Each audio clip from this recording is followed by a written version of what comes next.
July 12, 2016 nang manalo ang Pilipinas sa Permanent Court of Arbitration o PCA sa The Hague laban sa China kaugnay sa isyu ng West Philippine Sea. Ngunit makalipas ang 8 taon, patuloy pa rin ang China sa mga questionable aktibidad nito sa loob ng Exclusive Economic Zone ng Pilipinas. Ano nga ba ang laman ng arbitral ruling na pumabor sa bansa noong 2016?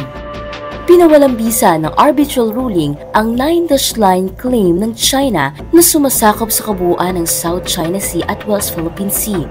Iginiit kasi ng China na may historical rights ito sa lahat ng pasok sa 9-dash line. Itinuturing din nitong teritoryo ang lahat ng sakop ng nasabing linya. Pero sabi ng tribunal, walang basehan ng pag-angkin ng China ng resources sa sinasabing 9-dash line sa ilalim ng United Nations Convention on the Law of the Sea o UNCLOS. Ayon sa UNCLOS, ang isla ay may sakop na 200 nautical miles na tinatawag na Exclusive Economic Zone o EEZ at 12 nautical mile territorial sea.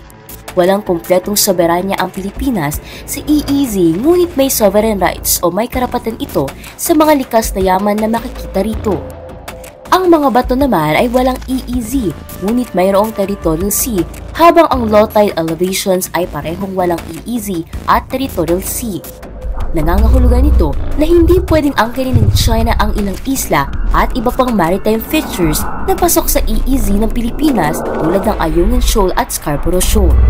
Ayon din sa tribunal, nagdudulot ng pinsala ang China sa mga likas na yaman dahil sa pagtatayo ng artificial islands at iba pang mga aktibidad. Nilabag ng China ang obligasyon nito sa ilalim ng UNCLOS na protektahan ang maritime environment sa South China Sea.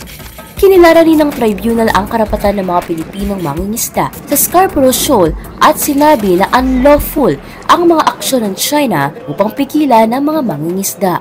Nilabag din ng China ang sovereign rights ng Pilipinas sa loob ng EEZ nito dahil sa pagharang sa mga mangingisda, petroleum exploration at pagtatayo ng artificial islands.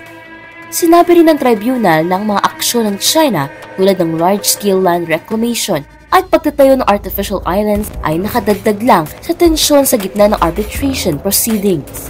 Binigyang diin din sa ruling na ang tensyon sa pagitan ng Pilipinas at China ay tungkol sa maritime entitlements at pagpapatupad ng sovereign rights at jurisdiction dito. Maaari itong resolbahin sa mapayapang paraan sa ilalim ng UNCLOS. Sa kabila nito, hindi kinikilala ng China ang arbitral ruling. Patunay nito ang ilang insidente ng pangaharas sa mga Pilipinong mangingisda at resupply missions na isinagawa ng Pilipinas sa West Philippine Sea sa mga nagdaang taon.